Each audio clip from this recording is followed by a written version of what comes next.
Itu aja. Saya tidak bertanya tentang tupoksinya, ya. Saya bertanya apakah saudara pernah menduduki? Tidak. Saya dosen aja. Saya hanya mengajar, ya. Boleh saya berandai-andai? Ya. Andaikan saudara ditunjuk menjadi purek ya atau pudek ya, bidang kemahasiswaan. Oke. Di sini ada 3 hal yang akan saya tanya kepada saudara ya. Pertama, ada yang orang mengkritik tentang kedudukan saudara sebagai purek gitu, pembantu rektor misalnya bidang kemahasiswaan. Dia kritik saudara berkenaan dengan ketidakmampuan saudara, tidak cocok lah di bidang itu. Saudara tidak dekat misalnya dengan mahasiswa. Itu yang pertama. Terus yang kedua, saudara juga sebagai dosen, ya. Orang mengkritik kinerja saudara berkenaan dengan pengajaran saudara di kampus. Nah, terus yang ketiga, saya mohon maaf sebelumnya ya. Orang mengkritik saudara saya lihat tadi di KTP-nya belum kawin. Yes. Orang mengkritik saudara sebagai seorang duda yang tidak bermoral. Seperti itu. Di 3 hal itu, manakah yang mempunyai potensi saudara marah kepada saya? Itu aja pertanyaan saya. Tadi yang ketiga apa? Yang tidak bermoral, tolong Pak Hakim. Seorang duda yang tidak bermoral. Duda yang tidak bermoral.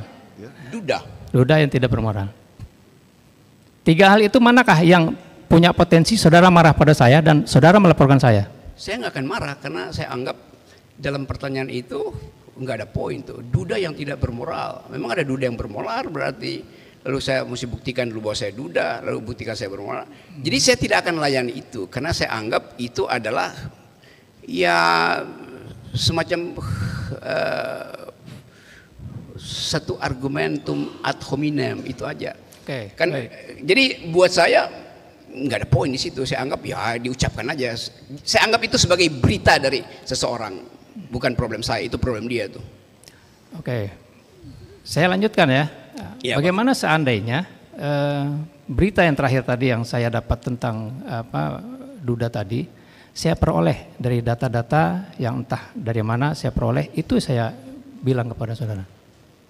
Ya itu artinya di dalam masyarakat kita dianggap bahwa orang yang tidak punya pasangan, apalagi duda, dia pasti tidak bermoral, apalagi janda. Kan itu justru yang mau kita batalkan. Jangan sampai ada pertanyaan semacam itu. Kan itu pertanyaan dungu sebetulnya tuh yang diucapkan oleh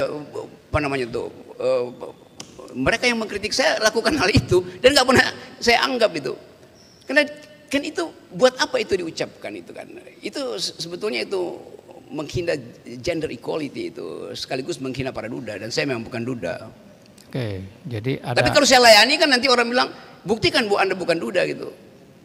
Loh saya belum kawin itu artinya ya bisa memang tidak kawin, bisa duda segala macam. Sama seperti orang tanya, Anda tidak makan babi, berarti Anda Muslim. Loh, orang Yahudi juga nggak makan babi. Jadi yang saya mau maksud tadi, di epistemic community of thought itu batal karena tidak ada pendidikan reasoning gitu. Nah itu nggak mungkin timbul dalam percakapan di negara yang bermutu akademisinya, itu nggak akan ada pertanyaan semacam itu. Jadi saya mau terangkan aja secara umum bahwa kita gagal menerapkan prinsip-prinsip berpikir yang teduh. Nah prinsip berpikir teduh itu namanya kekuatan argumentasi, bukan kekuatan sentimen. Jadi public discourse itu yang saya terangkan tadi, the use of public reason, itu artinya menggunakan mata uang yang namanya pikiran tuh.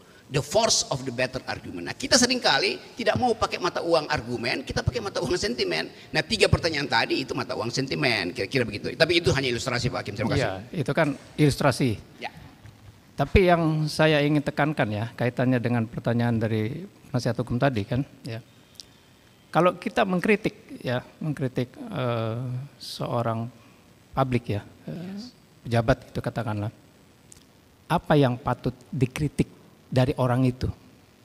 Oke, semua public figure itu bukan cuma pejabat, selebritis juga public figure, dan selebritis juga kelihatannya begitu, kok masuk dalam wilayah privat. Loh Anda begitu jadi selebritis, Anda tidak punya lagi wilayah privat. Anda memperoleh keuntungan puja-puji dari publik karena Anda public figure. Demikian juga public officer gitu, public servant.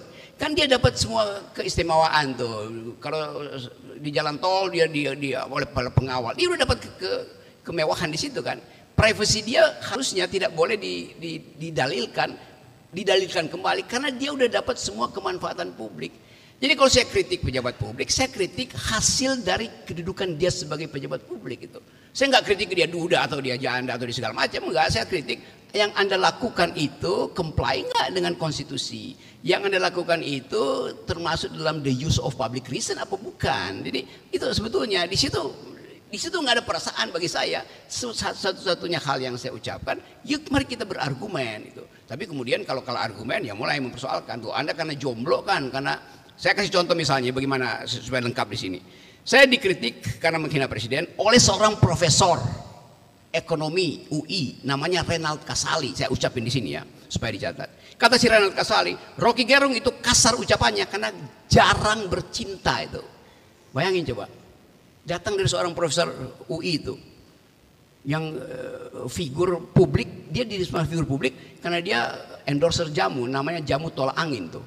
Nah sekarang dia ucapin itu, artinya dia salah minum jamu. Dia mestinya minum jamu tolak dungu. Kan begitu dasarnya kan. Bagaimana dari seorang profesor datang kausalitas? Karena Anda jomblo, maka mulut Anda kasar gitu kan. Jadi silakan saudara Kasali, ganti iklanmu itu. Saya minum jamu tolak dungu karena saya masih dungu. Bukan mesti begitu kan. Jadi ini saya kasih kritik aja.